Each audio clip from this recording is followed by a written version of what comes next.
ketika pandemi ini semakin kesini pandemi, itu Indonesia mencatatkan negara hampir 3 terbesar yang anaknya depresi. Di Indonesia ini anak yang depresi di pandemi ini, Bapak dan Ibu, itu jumlahnya 19 juta orang. 19 juta orang. Wallahu a'lam bishawab. Apakah yang dari 19 juta itu sebenarnya termasuk adalah anak kita yang ada di SD? Anak-anak yang berpotensi depresi di SD, dia tidak menunjukkan bahwa dia depresi sebenarnya. Tetapi nanti depresi ini akan terlihat ketika dia umur 15 tahun ke atas. Gitu Bapak Ibu ya. Nah, oleh sebab itu saya betul-betul berdoa kepada Allah Subhanahu wa taala, juga menasihati diri saya sendiri bahwa yakinlah bahwa pengasuhan ini yang paling penting adalah soal keberkahan. Itu yang paling penting sekali. Keberkahan itu juga akan dilihat dari lembaga sekolah. Gitu ya Bapak Ibu ya. Sekolah yang menurut para ahli dan para ulama yang baik dan benar itu adalah sekolah yang diberkahi Allah Subhanahu wa taala. Kalau Ustadz Fatihkan, seorang ulama sekolah Tarbiyatul Aulad menyampaikan, sekolah yang diberkahi itu adalah sekolah yang orang yang mengajar di sekolah itu jangan sampai lupa sama qiyamul lail. Gitu ya Bapak Ibu ya. Jadi guru yang baik itu, kata Ustadz Fatihkan itu, kata Ustadz Abdullah Nasibullah juga mengatakan, guru yang baik itu adalah guru yang berusaha sepertiga malam itu guru-guru itu menangis itu kepada Allah Subhanahu wa taala, karena jelas bahwa beliau sendiri nggak mampu untuk menghandle lebih dari sekian ratus anak-anak. Nggak ada satu teori pun yang bisa menghandle sekian ratus anak setiap hari. Tapi kenapa ada guru-guru yang sangat berhasil dalam mengasuh didik anak-anak? Salah satunya adalah karena kata Ustadz Fatihkan adalah guru-guru yang lebih banyak berserah diri kepada Allah Subhanahu wa taala. Nah, kita berdoa Bapak Ibu, nanti SD Muhammadiyah 8 guru-gurunya akan mulai mengarah gitu, dan mungkin sudah mengarah atau sudah melakukan ada 3 hal yang paling penting di dalam Tarbiyatul Aulad di sekolah itu. Yang pertama adalah bagaimana kedekatan guru-guru dengan Al-Qur'an. Itu paling penting sekali. Bahkan di beberapa sekolah yang Ustadz Fatihkan itu, beliau sekali sebulan itu ada murojaah hafalan Quran untuk setiap guru dan setiap orang yang ada di sekolah, baik teman-teman yang bekerja di security maupun teman-teman yang bekerja membantu dan lain-lain gitu ya. Nah, kemudian yang kedua adalah murojaah tentang hadis dan sirah nabawiyah. Jadi para guru atau orang-orang yang terlibat di dalam sekolah itu sudah hatamlah persoalan sirah itu, karena banyak sekali persoalan yang terjadi dalam pengasuhan ini sebenarnya analog yang ada di dalam sirah nabawiyah sama-sama. Nah, yang ketiga adalah ini dikerjakan oleh juga sekolah, dikerjakan oleh rumah, adalah persoalan bagaimana kita seperti yang tadi disampaikan oleh Ustazah, yaitu bagaimana kita mengenal dan memahami anak-anak. Agaklah rasanya lucu rasanya kalau kita ingin bercita-cita menghebatkan anak-anak kita, sementara kita nggak mengenal sebenarnya apa yang terjadi di anak-anak kita. Nah, ini yang kita bicarakan sekarang Bapak di sini. Di saat ini kita ingin mengenalkan karakter tanggung jawab kepada anak-anak kita. Kira-kira kapan ya? Gitu ya. Karakter tanggung jawab itu yang jelas nggak bisa seperti tahu bulat, gitu ya, Bapak Ibu ya. Langsung digoreng mendadak, halo jadi nggak bisa, gitu ya. Karakter tanggung jawab itu menanamkan karakter atau akhlak atau adab atau apa saja yang seirama dengan karakter kepribadian misalnya, itu memang harus dimulai dari awal, gitu ya Bapak Ibu ya. Dan yang lebih menarik lagi sebenarnya, saya izin berdiri ya karena yang lebih menarik lagi Bapak Ibu adalah karakter tanggung jawab ini sebenarnya yang paling bagusnya itu tanggung jawab itu bukan langsung dikenalkan ke anak-anak. Di sekian banyak karakter yang ada itu, kalau di Sirah Nabawiyah itu kita mengenal hampir lebih 22 karakter yang seharusnya di kelas di SD itu sudah dikenalkan kepada anak-anak kita. Ada 22 lebih karakter. Nah, masing-masing karakter itu ada induknya. Jadi tanggung jawab ini adalah anak sebenarnya dari 3 buah induk karakter. Nah, 3 induk karakter itu yang pertama namanya adalah empati. Empati itu basic dari semuanya. Susah anak bertanggung jawab kalau dia nggak punya empati. Gitu ya Pak Ibu ya. Susah ibu-ibu dan bapak-bapak bertanggung jawab kalau bapak nggak empati terhadap pasangan. Susah seorang suami bertanggung jawab dengan semua peran dan tugas yang Allah berikan kepada dia kalau dia nggak berempati dengan pasangannya. Jadi empati itu bahkan diajarkan sebenarnya ketika anak kita bayi atau ketika ibu-ibu hamil 18-9 bulan sebenarnya sudah mengajarkan 3 hal dasar ini. 3 diam, kecerdasan, emosi. Namanya empati, kontrol diri, dan suara hati. Gimana caranya mengajarkan waktu hamil? Nah, gimana kira-kira ibu-ibu? Ibu-ibu ini yang paling penting. Lagi hamil, ada yang sudah praktek? Pasti sudah ada praktek ya.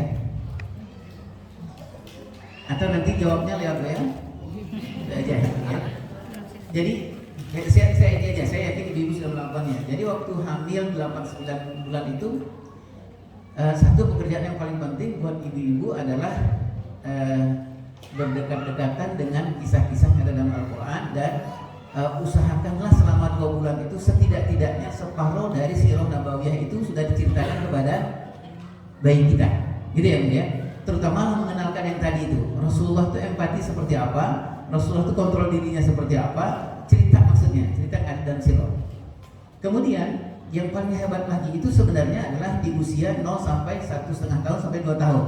Nah saya yakin bapak-bapak dan ibu-ibu urusan anak 0 sampai 1,5 tahun 2 tahun itu urusan yang hidup mati kita di dalam menjalankan amanah anak kepada ayah dan ibu. Maksud saya begini, sepanjang hidup anak-anak itu usia yang terbaik itu kapan? Kapan kira-kira bapak dan ibu? Usia yang terbaik ada 0 sampai 5 tahun, 0 sampai 7 tahun. Di sepanjang 0 sampai 5 tahun itu ada lagi usia yang paling baik sepanjang hidup anak-anak kita. Bersoal di umur ini akan bersoal di 3 waktu nanti kelak kemudian hari. Kapan itu? 0 sampai 1,5 tahun atau sampai 2 tahun. Jadi ibu-ibu dan bapak-bapak di usia 0 1,5 tahun, bapak boleh baca buku-buku pengasuhan atau buku apa saja, sama sepakat bahwa jangan pernah ada pengkhianatan amanah Allah kepada anak di umur 0 sampai 1,5 tahun, 0 2 tahun. Amanah Allah itu apa? Seperti yang Allah sampaikan di An-Nahl 78. Gitu ya Bapak Ibu ya. Apa itu? Wallahu akhraja min butuni ummahatikum la ta'lamuna syai'an wa ja'alakum sam'a wal absara wal afida. Hampir semua ahli parenting menyebutkan, terutama di usia 0 sampai 2 tahun, berhati-hatilah wahai ibu dan bapak terhadap pendengaran, penglihatan, dan hati nurani anak-anak kita. Itulah sebabnya kenapa di umur 1,5 tahun, 2 tahun itu bapak-bapak dan ibu-ibu memang harus sepakat betul, gitu ya. Jangan berantem-berantem. Nanti kalau udah pengen berantem, si ibu bilang sama bapak aja, Pak, aku sebenarnya udah pengen berantem, tapi ntar anak udah umur 3 tahun ya, gitu ya, gitulah, gitu kira-kira. Bercandaan begitu bapak ya. Jadi 0 sampai 2 tahun itu ibu dan bapak, terutama ibu nih, karena itu maternal bonding, ya, maternal bonding. Ibu terutama nih, bisaknya luar biasa di ibu, gitu ya. Jadi kalau di umur 0 sampai 2,5 tahun, 2,5 tahun itu menurut saya puasalah TV, puasalah handphone, gitu ya. Kalau mau pegang handphone, peganglah waktu-waktu yang tidak anak-anak kita udah nggak kita treatment lagi tumbuh kembangnya. Karena ibu dan bapak di umur 0 sampai 1,5 tahun, 2 tahun itu, nanti kalau ibu maternal bondingnya bermasalah, itu nanti akan muncul persoalan di 3 waktu kemudian hari. Terutama nanti ketika anak-anak usia balik muda di usia 11, 12, 13, 14 tahun, dan kemudian di usia balik tua di usia dewasa muda di usia 19, 20, 21, dan nanti di usia 30, 31, 32. Ratu sisirnya Bu. Ini Bu ya. Nah itulah sebabnya kenapa di umur 0,1,5 tahun itu ibu, terutama ibu, pegang betul kalau mau melakukan segala sesuatu harus lihat ini merusak pendengaran anak aku apa enggak, merusak penglihatan anak aku apa enggak, merusak hati nurani anak aku apa enggak. Itulah sebabnya kenapa ibu memang sangat luar biasa, karena apa? Lewat pendengaran, lewat penglihatan, lewat hati nurani anak-anak kita, itu dia mampu menyimpan segala ibu bicarakan di usia 0 sampai 1,5 tahun, 0 2 tahun, mampu dia menyimpan hampir 10 tahun lamanya. 10 tahun lamanya ibu.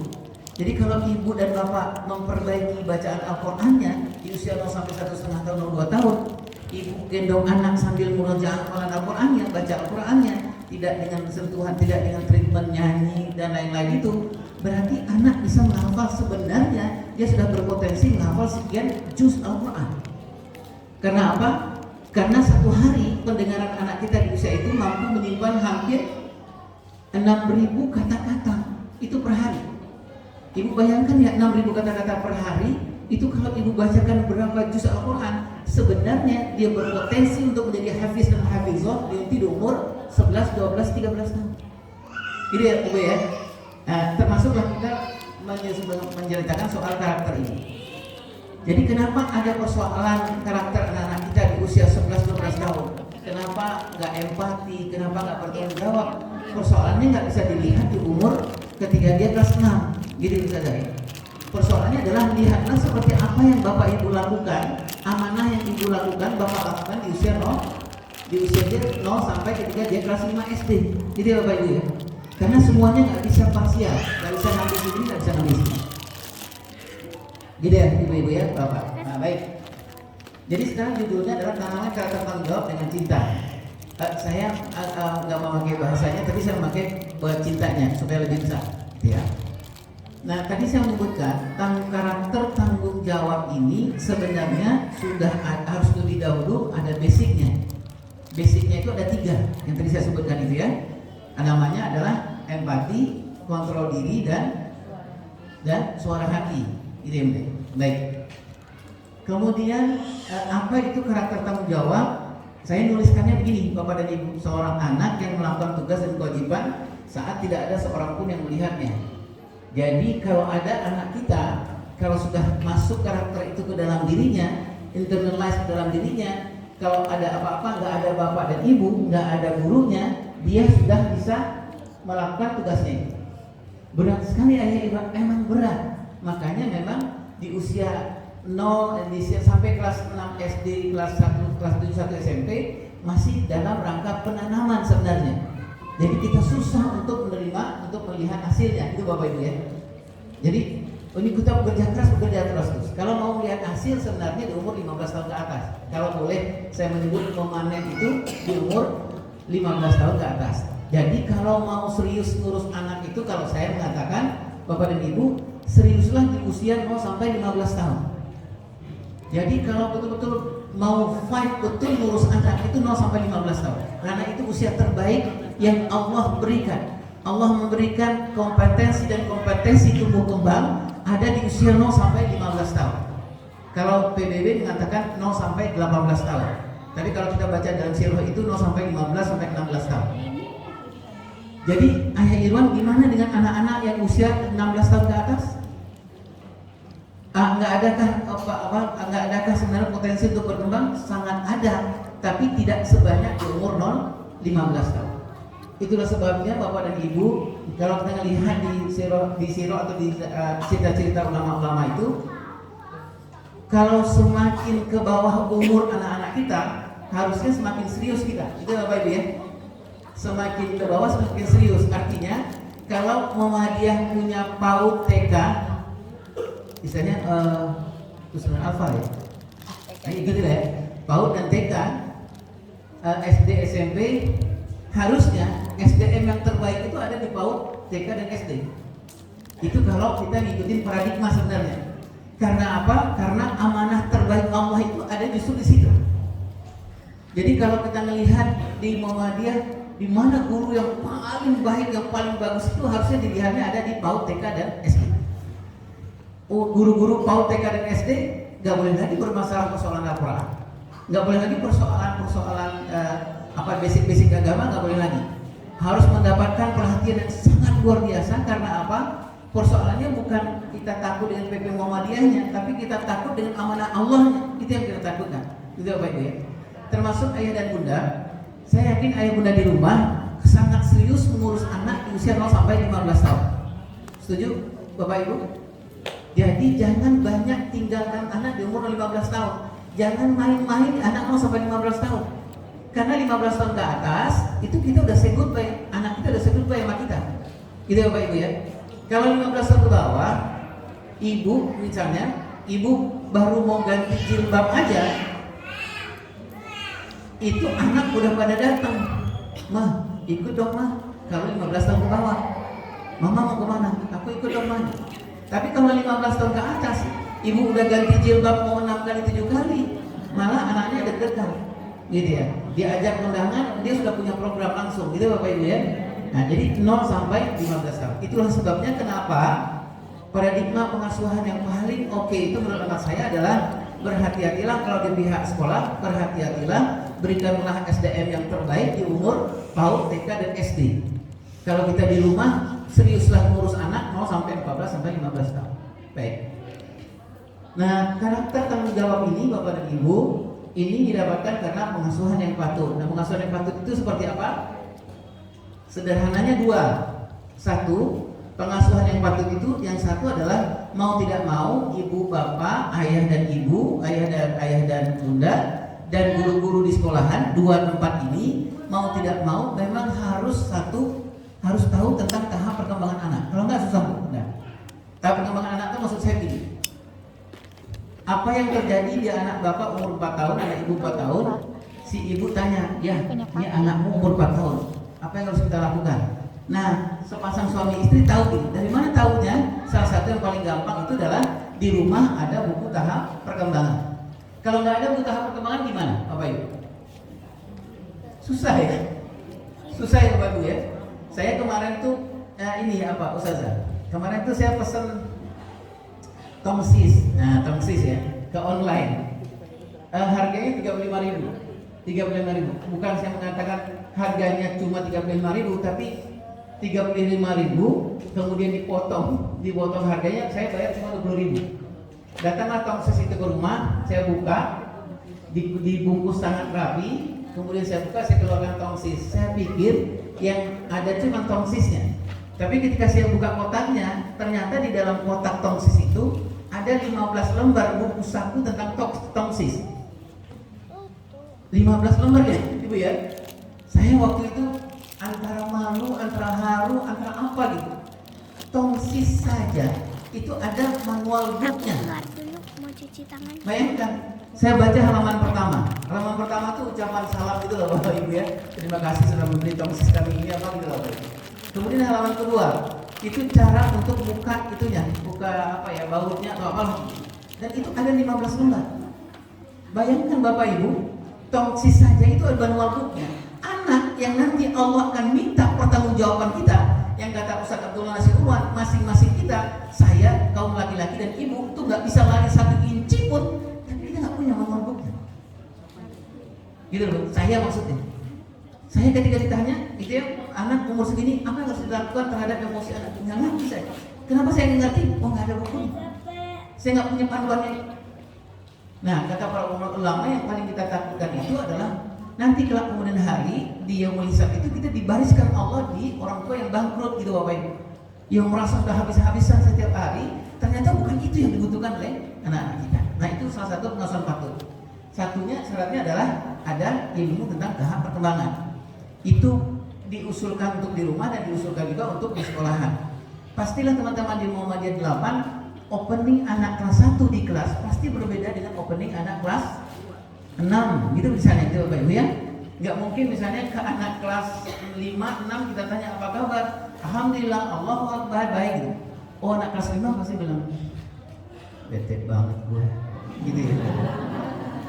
Udah nggak pas memang gitu ya Bapak Ibu, nggak pas ya. Tapi bagi anak kelas 1, anak kelas 2 itu dia senang. Jangan kan baca alhamdulillah, apa kabar? Alhamdulillah, Al-Fatihah, Allahu Akbar, Al-Baqarah itu bisa kan? Senang mereka. Karena memang sesuai dengan tahap perkembangannya. Tapi kalau anak 4, 5, 6 di samping memang membuat bete dia, terus apa lagi? Satu lagi adalah memang nggak sesuai, nggak ada kepatutannya gitu Bapak Ibu ya. Ya ini contohnya. Saya ngambil lagi contoh nih Bapak Ibu yang kepatutan ini. Bapak dan Ibu saya yakin bahwa menguji anak kelas 3 ke bawah pasti berbeda dengan mengapresiasi anak kelas 4, 5, 6 ke atas. Beda? Memang karena kantong emosinya, kantong jiwanya berbeda gitu Bapak Ibu ya. Kalau anak-anak kelas 3 SD ke bawah, bapak dan ibu atau teman-teman di sekolahan, kalau anak-anak berprestasi, sering ngomongnya seperti ini. Anak-anak kita berprestasi terus kita ngomongnya, ya Allah hebat banget anak bapak, gitu ya. Untuk anak kelas 3 ke bawah seneng, Pak dititipkan di rumah ini ya gitu lah ya. Karena sesuai dengan kepatutannya gitu Bapak Ibu ya. Tapi kalau anak kelas 4, 5, 6 dia berhasil mengerjakan sesuatu, atau misalnya kita datang pulang kerja bawa bapak, terus dia ambilkan es teh manis, dia bikinkan gitu, Pak, es teh manis Pak. Terus dia bilang, ya Allah, hebat banget anak bapak. Dia bilang, biasa aja kali Pak. Iya gitu ya Bapak Ibu ya. Gitu ya. Karena apa? Karena Rasulullah mencontohkan kepada Anas bin Malik, bicara dengan anak kelas 4 ke atas itu, usia-usia 90 ke atas itu, jangan lagi bicara teknis, bicaranya soal filosofis. Jadi kalau begitu jangan dipuji dengan seperti anak-anak kelas 3 SD ke bawah. Harusnya dihargai proses bekerjanya dia. Dan gitu ya Bapak Ibu ya. Dia bawa es teh manis buat kita. Kita tahu gitu dia lagi apa, ngerjain apa. Bapak mungkin lebih pas, ibu lebih pas mengatakan, ya Allah Bang, abang masih ada pekerjaan itu belum selesai. Abang masih memikirkan ayah dahaga, abang membuatkan teh manis yang enak buat abang. Itu yang paling penting. Itu kata si abang tuh dalam hatinya, yes, the real father. Inilah bokap gue yang sebenarnya, gitu Bapak Ibu ya. Nah, yang paling enak itu adalah, yang paling enak ayah dan bunda, terutama para ayah ini, kalau ayah pas ngomong dengan anak kelas 4 SD ke atas, dia ngasih ayah bonus 2. Apa itu? Dia kasih kekaguman kepada ayah, dan kedua dia taat kepada ayah seperti kagum dan taatnya Nabi Ismail kepada Nabi Ibrahim. Gitu ya bunda ya? Baik. Itu yang pertama. Gitu ya, pertama. Yang kedua adalah, yang pertama patut itu supaya bisa melatih karakter ya, tanggung jawab ini, patut itu tahap perkembangan. Nah, saya berpikir bapak-bapak dan ibu-ibu nanti pulang, insya Allah saya baru sunuzon. Kalau yang belum ada buku tahap perkembangan, menurut saya ini wajib. Wajib ya. Ibu mau bikin rendang yang enak, pasti ada manualnya. Kan nggak mungkin ibu rendang yang bikin enak, gimana caranya? Saya pasrah aja ya. Gitu. Agak susah tuh Pak. Ya, nah, ibu ya. Insya Allah akan rendang enak lah. Nah, ibu nggak ada dagingnya, nggak ada, susah ya. Susah pasti ya. Nah, ada manual booknya, gitu ya. Ya baik. Nah, yang kedua apa? Syaratnya apa Pak? Adalah waktu. Yang pertama ilmu, yang kedua waktu. Waktu khusus untuk urusan karakter ini, apalagi anak-anak umur 15 tahun ke bawah, jangan pernah bapak dan ibu memberikan waktu luang, tapi meluangkan waktu. Jadi memang bapak dan ibu seperti kalau bapak bekerja, bapak jangan kasih waktu luang ke anak-anak. Karena 15 tahun ini proyek besar kita sebagai seorang kawam, sebagai seorang yang akan memimpin nanti semua pertanggungjawaban depan Allah Subhanahu wa taala. Pekerjaan 0 sampai 15 tahun pekerjaan yang sangat luar biasa Pak, membutuhkan effort yang luar biasa. Gak bisa waktu luang. Jadi kalau gitu apa? Luangkan waktu. Memang diprogram Pak. Gitu Ibu. Jadi kalau saya tanya ke Ibu, misalnya Ibu apa program, boleh nggak saya lihat kegiatan Ibu besok? Ketika Ibu mengatakan melihat ke saya, itu saya lihat, oh ternyata pagi hari dengan anak yang sulung 2 menit, dengan anak yang nomor 2 3 menit. Besoknya ada lagi. Itu namanya meluangkan waktu, memang sengaja itu Bapak Ibu. Baik. Nah, mengapa anak-anak tidak bertanggung jawab? Ini penelitian. Jangan marah sama saya ya, Bapak Ibu ya. Yang satu adalah orang tua tidak bersepakat terhadap 3 hal ini. Nanti kita akan uraikan nih Bapak Ibu ya. Ini semua penelitian nih Bapak ya. Satu adalah orang tua tidak sepakat soal prinsip. Prinsip itu apa? Prinsip pengasuhan itu dalam Islam setidak-tidaknya kan ada 14. Gitu ya, teman-teman Muhammadiyah tolong ingatkan saya kalau ada yang kurang. Kalau kita memulai diamanahkan anak, kalau kita baca-baca buku tentang Tarbiyatul Aulad itu, yang pertama kita kerjakan adalah suami istri sepakati dulu 14 prinsip ini. Gitu ya Bapak Ibu ya. Karena kalau prinsip nggak sepakat suami istri, pasti pengaruhnya ke pola. Pasti pengaruhnya ke pola. Gitu ya Ibu ya. Nah, prinsip itu apa contohnya? Anak itu amanah itu dijatuhkan kepada suami istri, kepada ayah dan ibu. Amanahnya apa saja? Amanah pertumbuhan dan perkembangan. Atau kalau boleh disebut lagi dengan teman-teman, kalau seperti teman-teman Muhammadiyah 8, amanahnya ada 5. Satu adalah amanah fisiknya anak-anak. Kemudian amanah spiritual, amanah intelektual, sosial dan emosional. Gitu ya Ibu ya. Nah, 5 amanah ini itu tidak diserahkan hanya kepada ibu, tapi juga kepada ayah. Kalau begitu nggak ada lagi seorang ayah yang punya alasan bahwa dek aku cuma nyari uang saja, nggak ada lagi alasannya, karena itu prinsip. Kalau prinsip kan nggak bisa dinego ya bapak ya, bisa nggak dinego prinsip? Nggak bisa. Saya kesini naik umum, nah saya tanya misalnya saya naik angkot dulu, dari rumah saya naik angkot dulu misalnya, saya tanya supir angkotnya atau saya sudah percaya supir angkotnya. Kalau enggak saya tanya, saya bilang bang, ini ada remnya nggak angkotnya? Gitu. Kalau supir angkotnya nanya, kenapa sih bang? Nanya aja. Naik, saya nggak mau naik sebelum prinsip kita sama. Gitu ya Bapak Ibu ya. Karena rem itu prinsip. Kalau angkotnya nggak ada remnya, saya nggak akan naik. Itu prinsip. Kalau kita punya anak, prinsipnya ada 14. Nah itu yang kita sepakati yang suami istri. Itu ya Bapak Ibu ya. Atau misalnya gini,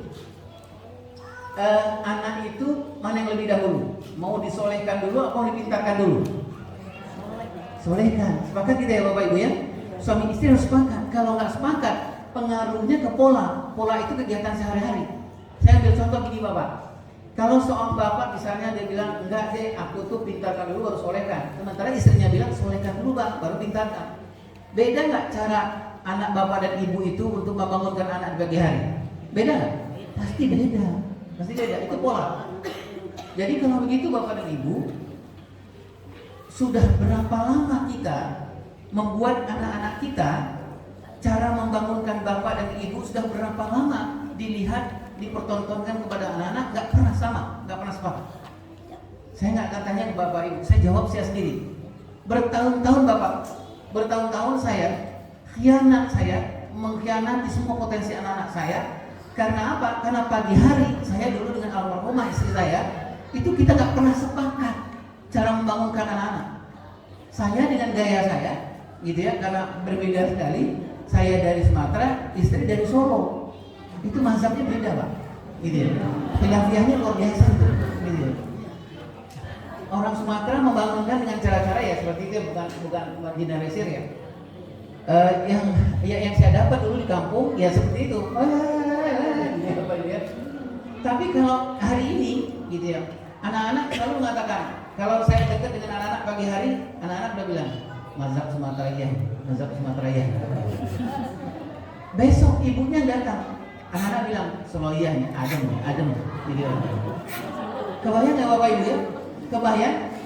Sudah berapa lama saya nih Bapak Ibu, untuk urusan membangunkan pagi saja, saya nggak tahu bagaimana saya menjawab depan Allah kelak kemudian hari.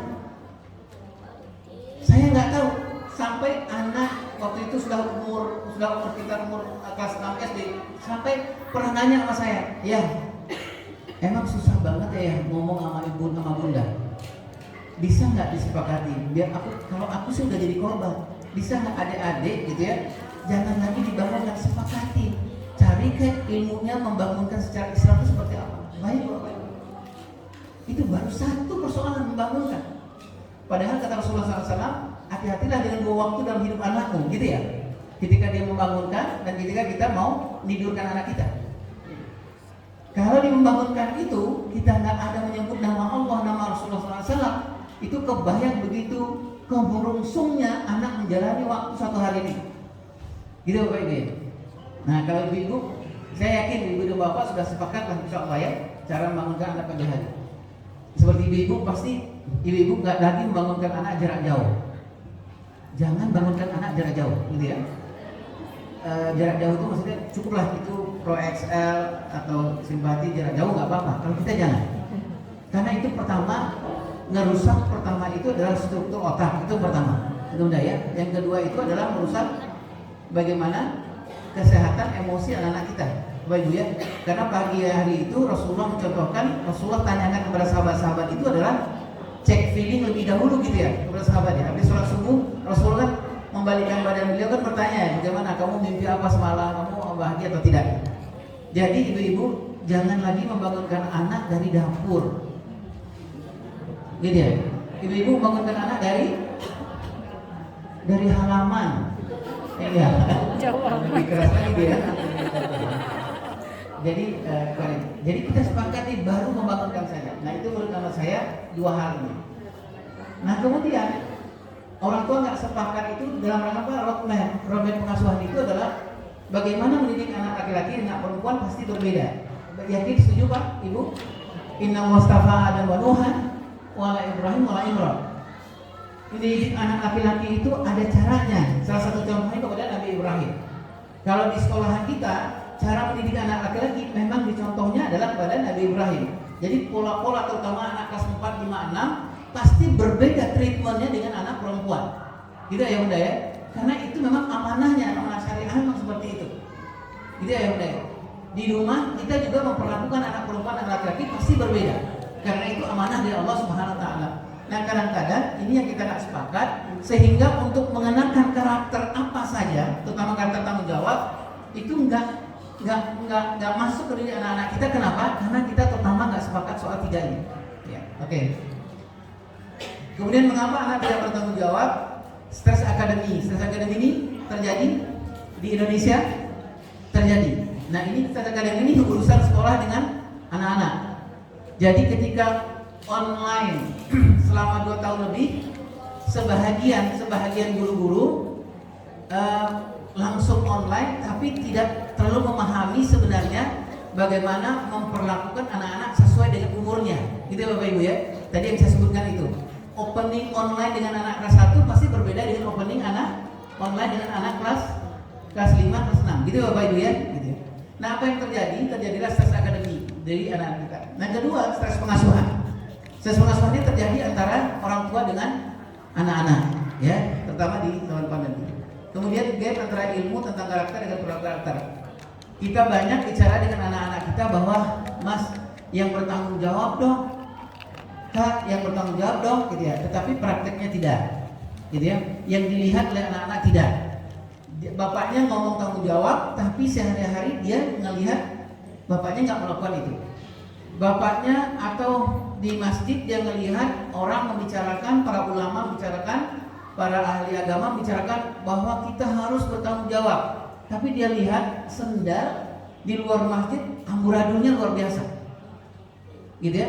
Sehingga dia merasa bahwa yang mana sih sebenarnya yang benar itu? Apakah omongan saja yang di dalam, sementara di luar dia akan melihat proses tanggung jawab itu. Baik. Yang ketiga, penyebab anak-anak susah bertanggung jawab itu adalah pengaruh media, terutama di usia dini. Ya, ini kita nggak usah diskusikan lah ya, karena memang ini sudah banyak sekali buktinya. Ketika di rumah tidak ada peraturan yang jelas, gitu Bapak Ibu ya. Nah, ini mengakibatkan yang fatal. Nah, saya minta maaf kepada Bapak-bapak, gitu ya. Ini kenapa saya garis besarkan ini, saya kasih warna, gitu ya. Ini nggak ada hubungannya dengan persoalan politik, ya.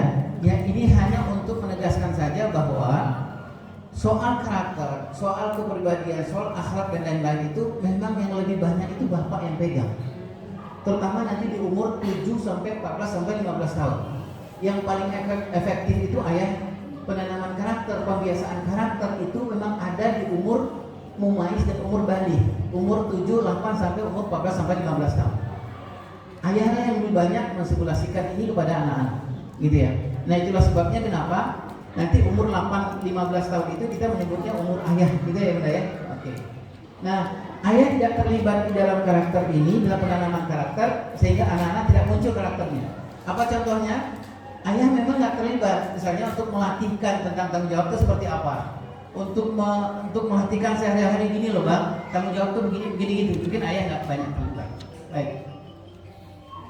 Kenapa kita membicarakan ini, ayah bunda? Ini sudah kita ulang kemarin ke pertemuan kita yang pertama. Yang pertama adalah amanah yang saya sebutkan tadi itu, bahwa anak adalah amanah dan nanti akan diminta pertanggungjawaban oleh Allah Subhanahu Wa Taala. Ada yang nggak setuju? Setuju lah ya semua ya. Oke ya. Itulah tadi saya mengatakan ke ibu bahwa kalau ibu pegang anak mau sampai 2 tahun main-main, lebih banyak pegang handphone dan pegang anak gitu ya. Itu kita khawatirnya kita menjadi ibu yang pengkhianat terhadap amanahnya Allah, gitu ya Bapak Ibu ya. Gitu ya. Baik. Kemudian yang tadi yang disebutkan oleh Ustaz adalah yang kedua, kenapa kita bicarakan soal tanggung jawab? Karena nggak boleh ninggalin anak-anak yang lemah. Saya pernah baca anak-anak yang lemah itu salah satunya adalah persoalan lemah secara psikologis. Nah, target kita Bapak dan Ibu adalah anak yang tidak lemah itu, yang target kita semua nih ngegedein anak-anak adalah ketika usia psikologisnya lebih maju dari usia biologisnya, itu sukses kita mengasuh anak. Kita ini semuanya terhampar dalam sirah, terhampar dalam kisah-kisah sahabat, dalam kisah-kisah ulama-ulama salaf dan lain, diperlihatkan kepada kita suksesnya kita ngasuh anak. Suksesnya sebuah sekolah itu adalah ketika bisa melahirkan anak yang tangguh, bukan anak yang tangguh, bukan anak yang tangguh. Setuju, ibu-ibu dan bapak? Anak yang tangguh itu seperti apa? Yang ketika usia psikologisnya, usia kejiwaannya itu lebih maju dari usia biologisnya. Gitu ya, ibu-ibu ya. Kenapa kita melatihkan karakter tanggung jawab? Supaya kita dorong usia psikologisnya lebih maju dari usia biologisnya. Itulah sebabnya kenapa kalau di Muhammadiyah 8 anak-anak kelas 4, 5, 6 kalau ada persoalan dia tanya ke ibu guru dan pak gurunya, ibu guru pak gurunya nggak mau menjawab langsung. Kenapa? Karena memang amanahnya adalah di kelas 4, 5, 6 itu anak-anak sudah harus punya skill, yaitu berpikir, menganalisa dan memutuskan. Gitu ya Bapak ya. Itulah sebabnya kalau Bapak punya anak kelas 4, 5, 6 di rumah, dia bilang, ya aku tadi dibully sama teman. Kita berusaha untuk tidak mengatakan, ayo kita cari di mana rumahnya, dan gitu ya Bapak Ibu ya. Tapi apa yang kita lakukan? A, B, M tadi itu Bapak Ibu ya. Gimana kita latihan? Oh gitu ya Bang. Ya Allah Bang, menurut Abang apa yang harus kita lakukan? Itu gitu Bapak Ibu ya. Apa yang dilakukan? Sama seperti bagaimana ayahanda Ibrahim alaihissalam ketika berbicara dengan Nabi Ismail, wahai Ismail, wahai anakku yang kusayangi, ayah mimpi disuruh oleh Allah Subhanahu wa taala menyembelih leher. Tapi ada satu kalimat yang luar biasa, yaitu ada pikirkanlah apa pendapatmu. Nah gitu Bapak Ibu ya, pendapat. Baik. Ini target kita, target rumah, target sekolah nih Bapak Ibu ya. Target rumah, target sekolah. Itulah sebabnya kenapa Ibu dan Bapak kalau di rumah anak-anak kelas 4 kalau boleh jangan dibangunkan lagi gitu ya Bapak Ibu ya. Harusnya dia sudah mau membangunkan dirinya atau membangunkan adiknya. Sekali-kali coba di samping anak-anak kelas 4, 5, 6 itu pulang sekolah jangan langsung dihidangkan makanan. Harusnya dia sudah harusnya. Kalau target kita ini. Kalau ibu bapak masih melakukan kata depannya di usia kelas 4, 5, 6 dibangunkan, disiapkan, nanti khawatirnya usia dia di usia 15 tahun ke atas biologisnya lebih maju dari psikologisnya. Nanti dia akan korban bully bapak, ibu. Ketika usia fisiknya sudah umur 18 tahun, tapi usia psikologisnya umur 11 tahun. Gitu ya. Mudah-mudahan bapak-bapak dan ibu-ibu. Ini target kita, kenapa kita bicarakan karakter tanggung jawab. Kemudian yang ketiga, yang terakhir adalah kenapa kita bicarakan tanggung jawab? Karena apa? Salah satu amanah yang saya sebut tadi itu roadmap. Karena anak laki-laki, salah satu kewam itu, salah satu ciri-ciri kewam itu tanggung jawab dan sekian karakter yang tadi saya sebut itu. Apa itu amanah roadmap pengasuhan? Nah, saya berhusnuzon ke bapak-bapak dan teman-teman di SDM Muhammadiyah 8. Ini adalah ada di rumah tangga kita dan di sekolah, gitu ya. Jadi misalnya gini, anak laki-laki kita itu harus ada roadmapnya. Karena tadi sebutkan Allah Subhanahu Wa Taala, contohlah kepada Nabi Ibrahim, gitu ya. Jadi anak laki-laki kita, roadmapnya itu tujuannya adalah nanti anak laki-laki kita menjadi qawam, gitu ya Bapak Ibu ya. Profilnya adalah Ishak dan Ismail. Bagaimana cara mencapai tujuan ini? Nah ini kita sebut dengan roadmap. Yang lampu ini. Ini. Nah, baik, masih sisa. Jadi tujuannya ini kan, Bapak Ibu ya. Tujuan anak laki-laki gitu ya. Kita datang ke Muhammadiyah 8, Bapak dan Ibu datang ke Muhammadiyah 8, wahai teman-teman Muhammadiyah 8, aku bawa anak laki-lakiku, yuk kerjasama yuk jadiin dia Ismail. Kan gitu ya, Bu ya. Gitu ya. Orang Muhammadiyah 8 mengatakan, iya, kami akan berusaha menjadikan anak-anak Bapak ini, membantu Bapak untuk menjadikan dia kelak kemudian menjadi Ismail. Isa atau Isa? Ya gitu Bapak Ibu ya. Nah, untuk menjadikan Isa dan Ismail ada roadmapnya. 0 sampai 7 tahun, apa yang harus kita kerjakan pada anak laki-laki kita supaya kelak kemudian hari jadi Isa atau Ismail. Gitu ya Bapak Ibu ya. 8-14 tahun itu proses simulasi. Salah satu contohnya adalah Rasulullah umur 8 tahun sudah berjalan ke Syam oleh pamannya gitu ya. Simulasi semua. Maka saya katakan tadi kepada Bapak dan Ibu, anak-anak umur 8, 14, 9 ke atas itu Kalau ada masalah jangan langsung selesaikan. Latih dia, itu Bapak Ibu ya. Ya, baik.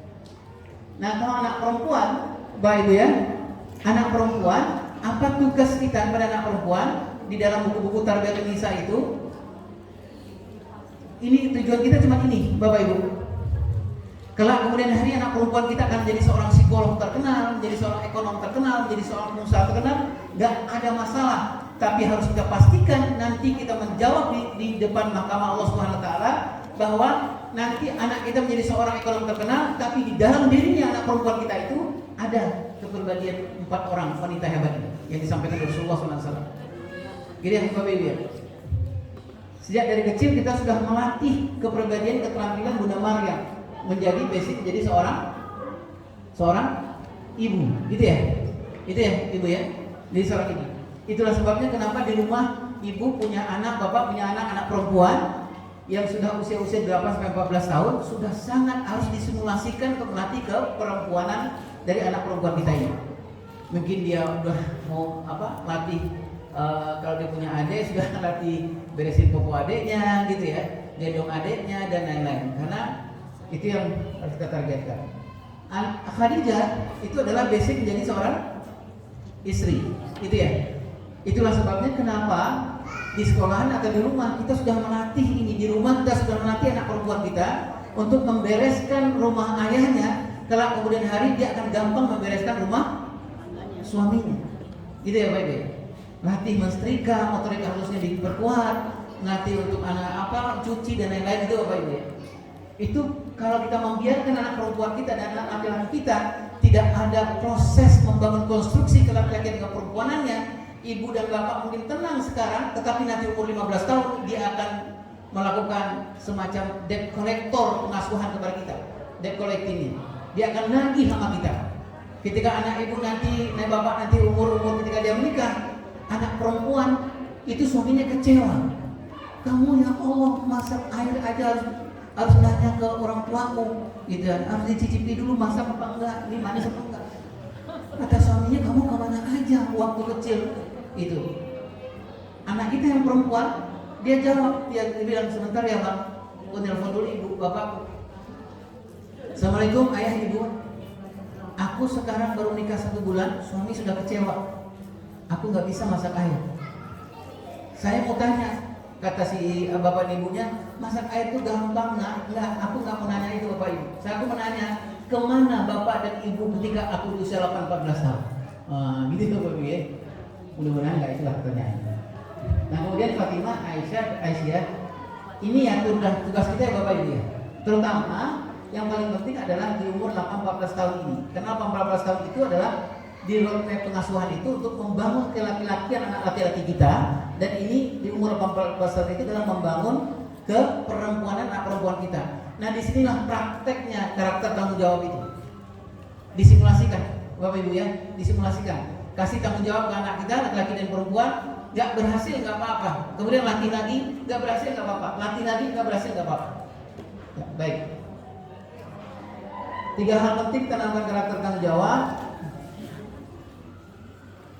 Perkembangan karakter untuk melatih karakter tanggung jawab itu membutuhkan 3 hal yang paling penting. 1 adalah keluarga, sekolah, dan lingkungan.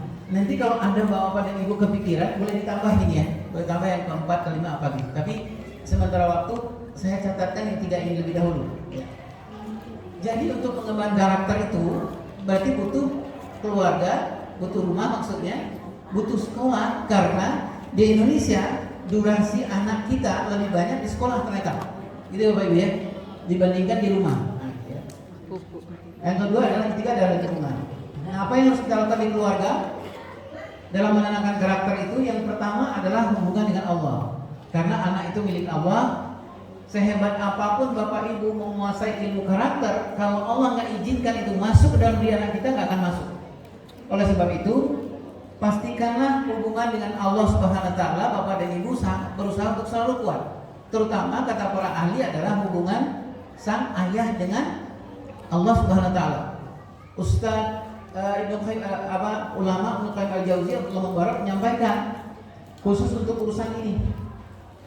Tangga kita, kata beliau, dan ini sepakati juga para ahli, kalau ada urusan rumah tangga kita, omongan suami istri sudah nggak nyambung omongannya, bawaannya di rumah itu sumuk aja, padahal AC sudah ditambah, bawaannya panas aja, ngomong dengan anak juga nggak nyambung. Kata para ulama tadi itu adalah nggak usah datangi dulu konselor, jangan datangi para ahli parenting, jangan datangi para psikolog, dan datangi para psikiater. Tapi kata para ulama tadi dan disepakati oleh para ahli apa? Yang pertama, ceklah suamimu sholat subuhnya di mana. Itu paling gampang ya, sederhana gitu. Jadi apa itu isyaratnya? Kalau buat hubungan relasi suami, ayahnya anak-anak dengan Allah Subhanahu Wa Taala, insya Allah kata ulama dan sepanjang saya bekerja di dunia pengasuhan ini, insya Allah sebanyak apapun persoalan rumah tangga, insya Allah mudah selesai. Iya beda ya. Jadi bunda nanti kalau subuh suami dibangunkan, kata suami, bang ke masjid bang. Suami mengatakan, dek aku kalau pagi-pagi ini ke masjid masuk angin pagi-pagi. Gimana kalau aku anterin pakai motor sama pakai mobil bang? Aku kalau naik mobil itu gampang ininya. Oke. Ibu maksud saya gini, ibu bertahan aja, yang penting suami datang ke masjid. Gitu ya. Karena apa? Ibu membutuhkan itu. Butuh nggak ibu suami datang ke masjid pagi-pagi? Apa yang dibutuhkan kira-kira?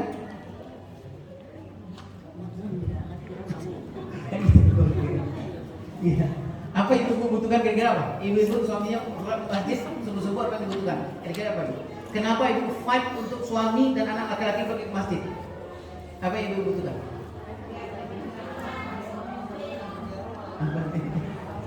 Supaya aduh pusing ayah Iman kalau di rumah suruh ke masjid aja dah, gitu ya. Gak apa-apa juga. Saya berkurang kerjaan saya, bikin kopi, bikin apa. Kalau bisa ke masjid nunggu sampai suruh lah, gitu ya. Kelamaan ke masjid lah sampai duha. Gitu. Oke. Yang kedua hubungan dengan pasangan. Saya nggak tahu apa arti keterangan di sini. Nah, ini hubungan dengan Allah ya. Baik. Nah ini hubungan dengan pasangan, hubungan dengan pengasuhan, dan kemudian sabar syukur. Kita lihat sebentar ya Bapak Ibu. Hubungan dengan Allah itu seberapa besar ayah bunda melibatkan Allah dalam pengasuhan, gitu ya. Jadi kalau apa-apa di dalam pengasuhan itu seberapa Allah terlibat, gitu Bapak Ibu ya, gitu ya. Kalau anak kita jatuh, yang pertama diingat itu adalah ya Allah dan gitu ya Bapak Ibu ya. Kemudian kalau kita ngomong dengan anak, ngomong dengan pasangan nggak nyambung, yang diingat pertama itu bukan ya Allah seminar parenting di mana ya, buku komunikasi yang mana ya, bukan itu. Tapi diingat adalah ini contohnya saya nih Bapak Ibu. Saya dulu di awal-awal membantu lah ya, awal-awal membantu dengan Bu Eli Risman mendirikan sebuah yayasan sekitar 25 tahun yang lalu, namanya Yayasan Buah Hati. Saya diamanahkan Bu Eli Risman untuk membuat modul dengan almarhumah istri saya, modul komunikasi pengasuhan anak. Jadi modul komunikasi sudah kita bikin modulnya, kita praktekkan, kita latihkan. Tapi yang paling bermasalah komunikasi itu saya. Gitu ya Pak Ibu ya. Jadi kalau ngomong dengan pasangan, sampai dulu almarhumah saya bilang, bang, ini salah kita apa ya bang ya? Bikin modul, tapi kita malah nggak nyambung ngomongin. Satu hal, Ibu, Bapak, pengakuan saya, dulu saya berpikir komunikasi nggak jalan dengan pasangan itu adalah saya cek buku-buku, saya pelajari lagi gitu ya. Ternyata setelah saya terapkan itu nggak nyambung juga. Satu hal adalah saya nggak melibatkan Allah, nggak banyak melibatkan Allah. Jadi ketika saya bermasalah komunikasi, saya nggak ngecek alat komunikasi saya ini, gitu ya. Teorinya sudah oke, ternyata mulut saya ini yang menyampaikan pesan kepada istri saya hati istri saya nggak kebuka. Itu persoalannya. Ini mulut udah lama nggak tilawah gitu Bapak Ibu. Sehingga apa? Allah campur keberkahan ini. Dan banyak orang Ibu ya, banyak suami ngomong pintar atau siapa ngomong pintar, tapi kok nggak jelek gitu ya ke hati kita gitu Bapak Ibu ya, gitu ya. Karena persoalan keberkahan. Baik. Ini tadi yang saya sebutkan Bapak dan Ibu. Jadi terutama kalau di ilmu Fadrin ini terutama mengambil apa yang dikatakan Ibnu Qayyim al-Jauziyah dan Abdul Mubarak menyampaikan bahwa ayah itu kedekatannya dengan Allah itu sangat berperan dalam persoalan rumah tangga. Itu yang pertama ya. Jadi Ibu kalau misalnya dapatkan suami sholat tahajud dalam sepekan itu 1 kali, Ibu mau tingkatkan, nah Ibu kondisikanlah suami. Ya, dengan cara-cara Bunda. Ya, misalnya gini, ya Allah, ini persoalan anak semakin banyak, sementara kita butuh amunisi dari Allah Subhanahu wa taala gitu. Sementara tahajud baru sekali dalam sepekan. Nah, kondisikan suami. Gimana caranya? Ya, seninya ibu lah gitu ya. Ibu bisa, suami masih tidur sepertiga malam, ibu bisa sholat dekat suami gitu ya. Takbir agak keras-keras, Allahu Akbar, nah gitu ya. Mudah-mudahan Allah memberikan hidayah ke sana. Ya, mudah-mudahan saya ya, supaya nggak tidur aja, nggak ngantuk aja ya. Mudah insya Allah. Kemudian hubungan dengan pasangan, tadi saya sebut mudah. Hubungan dengan pasangan ini sangat berpengaruh kepada pengasuhan anak. Setuju nggak kira-kira? Berpura-pura samara, berpura-pura damai, berpura-pura bahagia dalam rumah tangga pengaruh besar sekali kepada pengasuhan anak-anak kita. Setuju? Misalnya gini, ditanya gitu, ibu sudah berapa nikah? Berapa lama nikahnya? Udah 10 tahun ayah ibu. Ibu bahagia nggak? Alhamdulillah. Allahu Akbar. Ibu kenapa kok tiba-tiba begitu? Qadarullah. Gitu. Apa ini maksudnya? Gitu ya. Maksudnya adalah sebenarnya banyak masalah ya Bang. Tapi kami berpura-pura bahagia hampir lebih dari 10 tahun.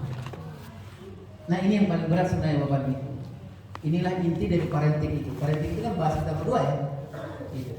Nah, kalau catatan yang saya dapat itu di Indonesia pasangan kecenderungan untuk pura-pura bahagia itu besar. Karena nggak enak lah sama mertua gitu ya, nggak enak sama siapa gitu ya. Nah, kecenderungan untuk menyelesaikan masalah. Karena apa? Kenapa berpura-pura itu melelahkan? Sangat melelahkan buat anak-anak juga, gitu Bapak Ibu ya. Jadi nanti khawatirnya anak-anak mendapatkan dua orang yang berbeda sebenarnya. Bapak Ibu yakin nggak bahwa anak-anak itu punya cermin yang luar biasa? Ya, dia bisa melihat sebenarnya si bapaknya dalam keadaan apa sih sebenarnya. Gitu ya, yakin ya. Kalau ibu-ibu bapak-bapak berpura-pura terus, itu kalau saya bilangnya melelahkan. Tapi kalau Dude Herlino siapa gitu, ada sinetron, dia semakin banyak berpura-pura, semakin besar rekeningnya. Gitu ya. Tapi kalau kita berpura-pura terus, stroke naik ibu, stroke, asam urat naik, gitu ya. Kita ini manusia bukan malaikat. Seberapa lama bapak dan ibu buat berpura-pura? Seberapa lama? Gitu ya. Bapak dan ibu tadi saya sebutkan bapak dan ibu bisa healing kemana-mana, tapi anak mau healing kemana? Gitu ya Bapak Ibu. Ya. Oke. Nah, itulah sebabnya kenapa dalam penanaman karakter hubungan pasangan ini jadi sangat penting. Satu, ceklah road pernikahan kita. Ini pernikahan mau dibawa kemana? Yang kedua adalah cek apakah kita suami istri ini tim nggak? Atau jangan-jangan slow karir selama ini? Iya.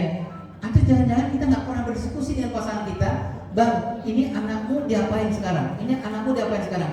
Jadi selama ini memang ya udah, ibu bagaimana bapak punya itu yang perlu kita cek. Ya. Kemudian yang ketiga adalah fitrah suami istri. Nah, ini maksud saya adalah sederhananya untuk menanamkan karakter itu butuh sekali. Yang istri peganglah fitrah tulang rusuknya, jangan jadi fitrah tulang punggung, gitu ya. Kalau suami jadilah mau kembali kepada fitrah tulang punggungnya, jangan jadi tulang rusuk, gitu ya. Nanti khawatirnya anak-anak tulangnya nggak jelas. Ya. Ini roadmap pernikahan. Contoh aja nih Bapak Ibu ya, roadmap pernikahan. Kenapa harus bikin roadmap pernikahan ini? Karena supaya kita tahu nanti di tahap yang kedua ini kita bisa diskusikan dengan pasangan kita. Di tahap yang kedua 5 tahun awal pernikahan, kita sudah harus menanamkan ini kepada anak kita. Karakter tanggung jawab misalnya. Di tahap yang ketiga ini, ketika aku, kamu, dan anak sudah ada, ini harus kita selesaikan nih Dek. Gitu ya. Gitu. Nah, itu gunanya supaya apa? Supaya kita bisa tujuan kita dalam berumah tangga ke sini ya Bapak Ibu. Setuju nggak ya? Ar-Ra'd 23. Kalau perlu tulis di dinding kita besar-besar Ar-Ra'd 23. Kalau kita ada selisih paham dengan pasangan gitu, Dek. Nah, gitu Ar-Ra'd 23. Mudah-mudahan kita bisa bersama-sama lagi. Yang paling berat itu adalah kita berumah tangga. Seperti saya dulu dengan rumah-rumah istri saya. Istri nanya, Bang, ini kita mau kemana Bang? Tahu dah, jalannya aja udah. Kata istri mau kemana jalannya? Nggak jelas jalan kemana. Nah, ini tujuan kita. Ini saya yakin Bapak Ibu di awal-awal pernikahan sudah menyepakati ini. Yang ke berikutnya adalah hubungan dengan anak. Nah, 3 ini yang saya sebutkan tadi itu. Nah, 3 ini yang kita setidak-tidaknya kalau prinsip itu harus sama. Kalau pola itu harus disepakati aja, sama nggak usah tapi sepakati. Kalau pola itu daily activity kita dengan anak-anak ya Bapak Ibu ya. Kalau di sekolahan guru-guru harus sama ini prinsip pengasuhan. Jangan satu guru prinsipnya begini, guru yang lain prinsipnya gitu, karena nanti pola pengasuhannya di sekolahan pasti akan berbeda. Yang ketiga, sepakatilah roadmap pengasuhan. Nah, apa pertanyaannya adalah apakah kita sudah sama dalam semua prinsip pengasuhan, 10 prinsip pengasuhan atau 14 prinsip pengasuhan? Kedua, apakah kita sudah sepakat dalam pola pengasuhan? Usahakanlah di rumah dan di sekolah, di rumah itu jangan ada lagi polaku dan polamu. Harusnya ada pola kita, itu Bapak Ibu ya. Jangan ada lagi pola membangunkan ayah dan pola membangunkan ibu. Gitu ya, kasihan anak-anak, ayo kita sepakat yuk, gitu polanya seperti apa, membangunkan itu seperti apa. Gitu ya. Kalau ibu-ibu membangunkan anak gimana caranya? Yang sudah pegang, terus diusap, disembur. Panggil nama, oke. Dipegang, diusap, terus kemudian dipanggil namanya. Kalau dia nggak nyaut, oh nyaut ya, alhamdulillah. Alhamdulillah. Baik. Kalau bapak sama nggak dipegang juga? Oh. Iya. Saya mau dengar itu sebenarnya. Ya. Jadi ini kita sepakati aja. Yang paling gampang ibu-ibu dan bapak, ini bukan saya bermasalah nih Pak. Dalam soal ini saya bermasalah. Kita sama-sama ini ya. Jadi yang paling gampang ini kita sama nih. Yang kedua yang paling gampang itu adalah bikin list, checklist dari anak bangun sampai anak mau tidur lagi. Itu kan ada sekian banyak kegiatan kita dengan anak. Ayo kita cek sekarang. Polanya pola apa sebenarnya? Jangan-jangan kita nggak punya pola. Itu Bapak Ibu ya. Jangan-jangan kita nggak punya pola. Oh, membangunkan anak, jangan-jangan kita nggak pernah mengenalkan anak, membangunkan anak secara Islam itu seperti apa gitu Bapak Ibu ya. Nah, kayaknya kita perlu cek. Jadi, kemudian apakah sudah menjalankan roadmap pengasuhan? Yang tadi saya sebutkan. Ini roadmap pengasuhan yang tadi sudah sampaikan. Kemudian keempat, sabar dan syukur untuk keluarga ya Bapak Ibu ya. Sabar dan syukur sesuai dengan tahap perkembangan. Kalau anak yang tadi, misalnya anak kelas 2 SD, apakah dia sudah bisa mempraktikkan tanggung jawab secara sempurna? Nah, harus kita lihat tahap perkembangannya. Harusnya kita sabar dan syukur. Ternyata kelas 2 SD, kelas 3, kelas 4 itu belum gitu Bapak Ibu ya, misalnya gitu ya. Berarti kita sabar dan syukur. Nggak bisa kita minta bahwa ini anak sudah nggak bertanggung jawab nih, belum mungkin. Gitu ya Bapak Ibu ya. Kemudian sabar dan syukur dan istiqomah dengan desain pengasuhan Allah SWT. Jadi tadi desainnya, kalau di pengasuhan itu desainnya seperti apa ya Bapak Ibu ya? Dan ada setidaknya 3 tahap perkembangan. Itu Bapak Ibu ya, 3 tahap perkembangan. 0 sampai 7 tahun, 7 sampai 14 sampai 15 tahun, 15 sampai berikutnya. Ada nggak desainnya Allah? Gitu ya, ada desainnya Allah nggak setiap tahap perkembangan ini? Ada, karena parenting dalam Islam by design, not by accident, gitu ya. Harus penuhi dulu desainnya. Jadi kalau ngasuh anak, lihat dulu desainnya. Saya pikir tadi ada papan tulis ya. Saya tulis di sini aja misalnya ini. Bapak Ibu bayangin aja ya, 0 sampai 7 tahun desainnya Allah kita melihat kepada anak-anak 7-8 gitu ya Bapak Ibu ya. Jadi kalau ada apa-apa di rumah dan di sekolah, mau bikin kurikulum atau apa saja 0 sampai 7 tahun, lihat dulu desainnya Allah apa. Desainnya Allah tadi itu anak 7-8. Apa itu anak 7-8? Apa-apa yang terjadi, apa-apa yang akan kita lakukan terhadap 0 sampai 7 tahun berpengaruh nggak? Ada nggak manfaat dan mudaratnya terhadap 3 ini? Gitu ya. Pendengaran, penglihatan dan hati nurani. Kalau desain anak 7 sampai 14 tahun, 8 sampai 15 tahun, desainnya Allah apa? As-Saffat 102 gitu Bapak Ibu ya. Bagaimana pola Nabi Ibrahim mengasuh anak-anak yang berusia itu? Desainnya apa? Gitu lihatlah seperti apa yang dilakukan Nabi Ibrahim. Kalau anak-anak umur 17, 18 tahun ke atas, desainnya kita melihat kepada bagaimana ayahanda Luqmanul Hakim membersami anak remajanya, gitu ya Bapak Ibu ya. Ada SOP-nya dari ayat 13 sampai ayat 19, gitu ya, anak-anak yang usia 18 tahun, 17 tahun ke atas. Jadi kalau anak-anak usia anak SMA ke atas, apa yang kita harus lakukan dulu? Desainnya seperti apa? Satu, apa kata ayat Luqmanul Hakim di surat Luqmanul Hakim itu, surat Luqman, wala tusyrik billah lebih dahulu. Jadi wala tusyrik billah lebih dahulu. Bahkan disebutkan di bawah itu, kalau persoalan akhlak, persoalan karakter dan lain itu ada di bawah itu Bapak Ibu ya. Wala tusa'irhan dapaninas, wala tarusyifil ardi marah itu ada di bawah. Itu anak-anak mesti. Nah, itu yang saya sebut dengan sabar dan lembut istiqomah di desain asuhan Allah Subhanahu wa taala. Ya. Yang ketiga adalah sabar dan syukur menunggu kapan Allah berikan hidayah pada anak kita. Kalau saya mengistilahkan gini Bapak dan Ibu, do the best, let Allah finish it. Tugas kita hanya ikhtiar. Ibu dan bapak nggak usah mikirin ini anak soleh nggak ya, soleha nggak ya, nggak usah. Nanti menjadi penyakit. Karena itu urusannya Allah Subhanahu wa taala. Bilang aja sama pasangan bahwa abang, adik, tugas kita fight. Tugas kita adalah bagaimana kita cari ilmu tentang parenting ini. Tugas kita adalah bagaimana abang dan aku bangun setiap malam tahajud bareng-bareng atau berpisah, kemudian kita berdoa, kita keluarkan air mata kita minta ampun kepada Allah. Tugas kita. Apakah Allah nanti akan menjadikan anak kita? Allahu a'lam bishawab. Nabi Nuh, Nabi Hud ya Bapak Ibu ya. Itu sabar dan syukur menunggu hidayahnya Allah SWT. Demikian juga dengan sekolah kita Bapak Ibu ya. Ustaz Fatihah dari ulama di Kloter itu menyambutkan yang tadi saya sebutkan itu. Guru-guru yang baik itu bukan saya mengatakan teaching skill itu bukan sesuatu yang utama ya.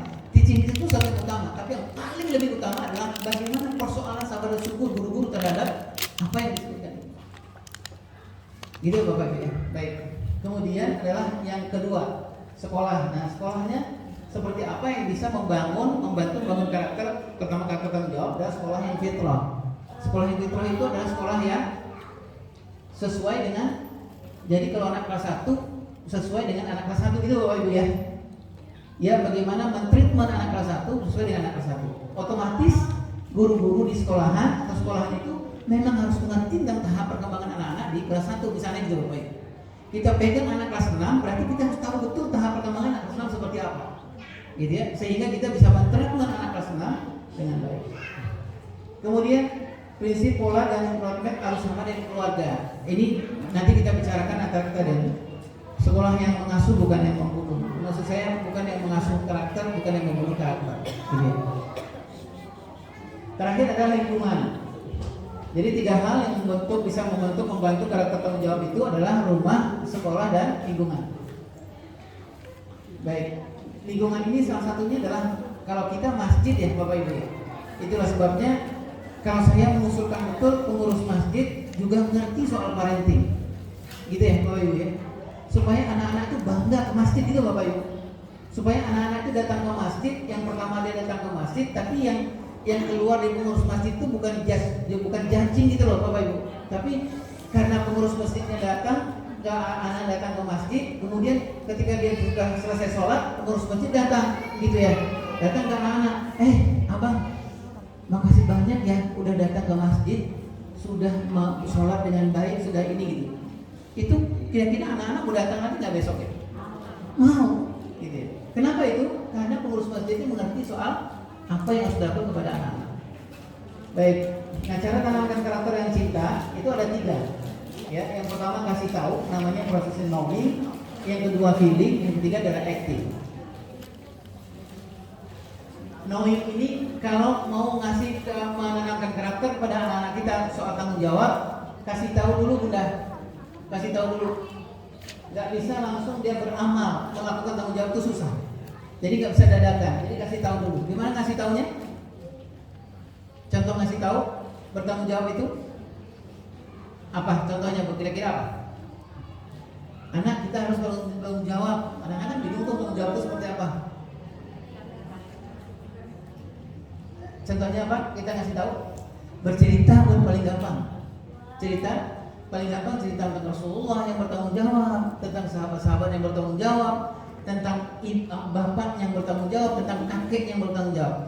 Proses yang paling penting adalah di bawah sadar anak-anak kita itu ada berkumpul banyak lapisan-lapisan tentang tanggung jawab. Gitu Bunda ya. Jadi susah untuk dia langsung bertanggung jawab, sementara nggak ada itu di bawah sadarnya, nggak ada. Ya, baik. Kemudian yang kedua adalah rasakan atau feeling. Karakter tanggung jawab itu setelah kita kasih tahu tanggung jawab itu apa nak, lewat bercerita lebih gampangnya, lewat role play, lewat apa bagus. Yang kedua, caranya supaya anak bertanggung jawab, terus dia bertanggung jawab, masuk ke cara yang kedua. Apa itu? Rasakan. Rasakan itu adalah bahasanya teman-teman Muhammadiyah itu adalah hands on, minds on, atau role play, atau see and do. Jadi anak-anak bertanggung jawab itu rasakan, gitu ya. Nina tanggung jawab itu seperti ini, rasakan, gitu. Dia merasakan. Nanti evaluasi, rasakan, evaluasi, rasakan, evaluasi. Semakin banyak bapak dan ibu dalam proses yang kedua ini, semakin banyak bapak nanti di rumah juga membantu pihak sekolah, semakin banyak simulasinya, semakin banyak kemungkinan itu disimpan di bawah sadar anak kita, terutama di umur 15 tahun ke atas. Nanti bapak ibu nggak usah lagi minta anak bertanggung jawab. Karena apa? Karena nanti umur 15 tahun ke atas itu internalize ke dalam dirinya. Kenapa? Karena banyak simulasinya di sini. Itu ya ayah ya.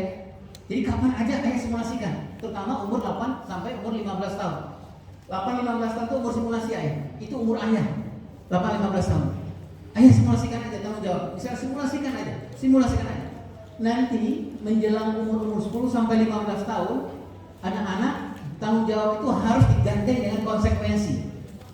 Tanggung jawab tanpa konsekuensi, nanti anak-anak akan muncul di umur 15 tahun, dia cuma bisa mampu amar ma'ruf tapi dia nggak bisa nahi munkar.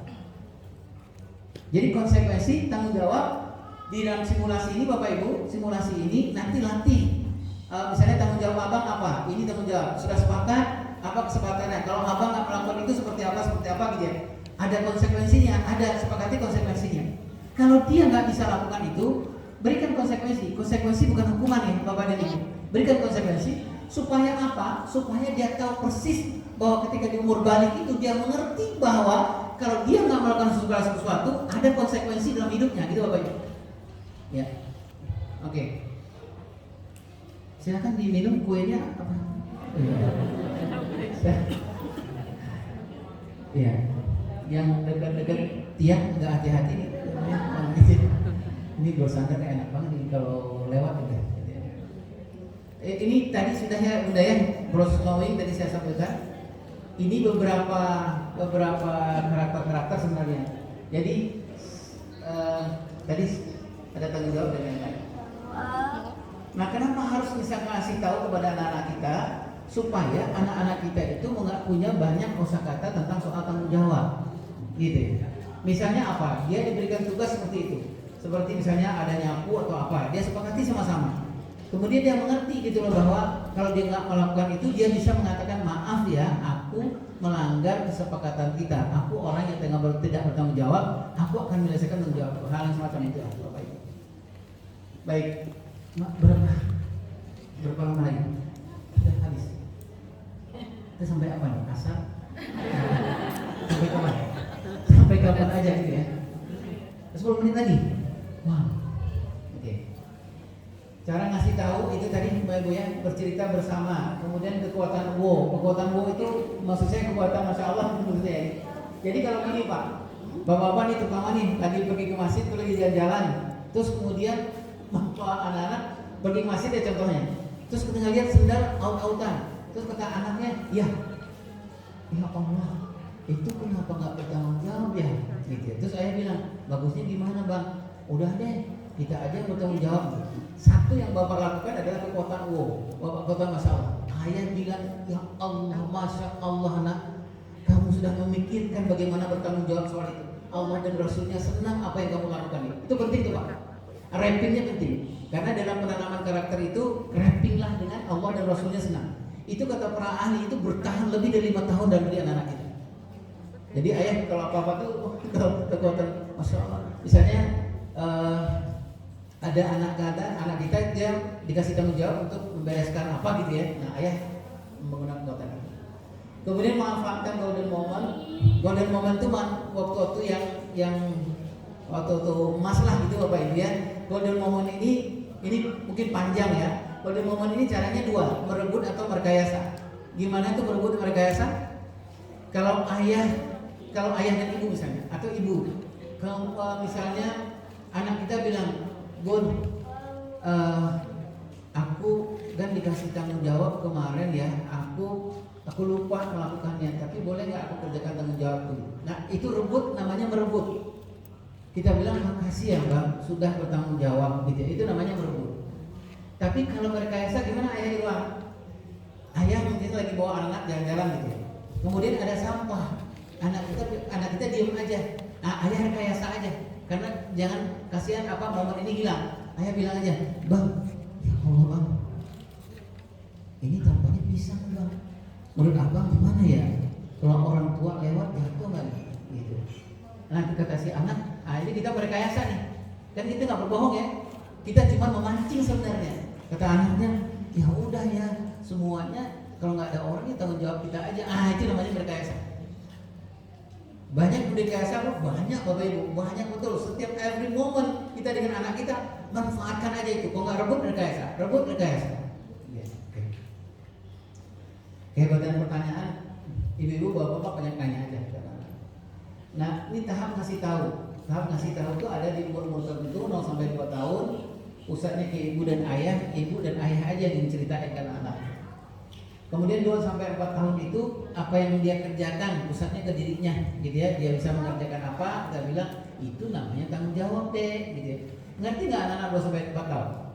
Nggak ngerti, tapi dia simpen. Nah coba, ya. Taman kanak-kanak itu bentuknya sudah stimulasi dan amunisi. Kalau sekolah dasar bentuknya sudah praktek ya. Sudah disimulasikan. Yang kedua rasakan itu, jadi nggak cerita lagi Bapak Ibu ya. Rasakan itu anak-anak sudah see and do, sudah dia lihat dan kemudian dia ikut merasakan. Hands on lah istilahnya. Nah ini model lama dalam bentuknya feeling. Abang itu bertanggung jawab seperti Rasulullah SAW, seperti sahabat Umar, sahabat ini. Itu lama tuh, masukin terus ke otak anak, tapi praktek gak pernah. Ya seperti misalnya saya dulu sering ngomong sama anak saya nih, soleh bang, ya Allah bang, soleh bang. Sudah TK, SD masih gitu dia saya ngomong bang, ya Allah ya soleh bang, soleh. Sampai kelas 6 SD anak nanya, Pak sebenarnya nama saya itu Bang itu apa soleh? Gitu ya Pak Ibu ya. Jadi model lama, nggak bisa lagi digaya begini. Jadi model baru seperti apa? Ini model baru. Model baru itu hands on. Verbal kita cuma 10%, udah visual atau prakteknya 90%. Ya. Jam berapa? Kita habis makan, terus piring nggak diambil, nggak dibawa pulang, nggak dibawa ke dapur ya. Kalau model lama Bun, apa kira-kira? Ibunya nyetem suara dulu. Bang, pernah abang ngerti nggak nasib ibu? Tadi nyuci, setrika. Sekarang jangan tambah lagi Pak, nyuci piring. Itu model lama. Kata anaknya, kayaknya cerita lu deh mah. Kayaknya supaya nggak ngantuk aja Kak. Ini udah lama. Nah bagusnya di mana Bapak Ibu, modelnya baru sekarang, gitu ya. Jadi hands on. Sepakati dulu aja sebelum kita makan. Ini piring kita taruh ya masing-masing di tempat ini. Nah kita sepakati. Gitu. Kemudian service learning itu membawa anak latihan. Kalau bulan puasa biasanya Bapak dan Ibu kan melatihnya misalnya berbuka puasa di tempat yang lain. Itu kan misalnya apa? Bang, kita bikin yuk jadwal buka puasa di mana? Di tempat pemulung. Emang kenapa sih ya? Kan tanggung jawab juga kita terhadap orang-orang yang duafa. Nah itu namanya service learning. Oh kalau gitu oke. Jadi mama bikin sayur asam yang banyak, goreng ayam yang banyak. Pas hari kedua berbuka puasa, aku dengan ayah dengan adik-adik ke pemulung ya mah nganterin itu. Nah itu namanya service learning. Itulah sebabnya kenapa bapak dan ibu rindu banget bulan puasa, karena sudah harus menyusun 60 cara menanamkan karakter pada anak kita. 30 sahur, 30 kali waktu berbuka. Sangatlah rasanya sedih kita kalau 30 berbuka di rumah aja terus, anak gak dapat apa-apa, gitu ya. Makanya kita bikin. Makanya saya pikir bapak dan ibu, bagaimana hebatnya Rasulullah SAW untuk menyambut 1 bulan itu ada 2 bulan persiapan, gitu ya, Rajab dan Syakban, gitu ya. Kemudian role play itu dicobakan ya Bun ya, dicobakan. Itu ayam dicobakan. Si Endu itu diperlihatkan kepada anak, gini loh tanggung jawab tuh dan kemudian dia ikut bekerja.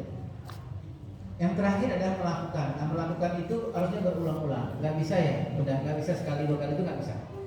kemudian ma'ruf nahi munkar. Klik dan crowd ini biasanya ini dengan teman nih Bu, dengan teman-temannya. Crowd ini lebih banyak teman-teman, ini teman-teman yang sedikit, ini teman-teman yang udah banyak. Nah, butuh dokumentasi kalau kita melatih karakter pada anak-anak. Ibu atau ayah kalau lagi melaksanakan itu, misalnya ada program kemana gitu, foto aja, dokumentasi aja. Nanti kalau anak-anak udah begitu jenuh dia untuk melakukan karakter tanggung jawab, kita buka aja, Bang, kita pernah loh begini dahulu. Nah, gitu ya. Baik. Kolaborasi. Nah, kolaborasi itu di rumah dengan sekolah. Nah, apa yang dikolaborasikan untuk penanaman karakter tanggung jawab itu 3 ini. Ya, 3. Baik. Sudah selesai juga obatnya. Sekarang keterbatasan ilmu yang saya punya itu mampu saya sampaikan kepada Bapak dan Ibu. Kesimpulannya adalah bagaimana cara menanamkan karakter tanggung jawab dengan cinta kepada anak-anak kita. Tadi saya sampaikan bahwa salah satu syarat cinta itu adalah pemahaman. Nah, pemahaman itu tadi adalah memahamilah tentang hubungan kita dengan Allah Subhanahu wa taala, kemudian pahamilah bagaimana hubungan kita dengan pasangan, bagaimana kita mendidik dan mendidik anak kita, termasuk nanti ada yang terjadi di sekolah. Mudah-mudahan Allah mudahkan kita menanamkan karakter apa saja kepada anak-anak kita, dan kita bisa menyaksikan anak-anak kita bisa menanamkan karakter. Wallahu a'lam bishawab. Assalamualaikum warahmatullahi wabarakatuh.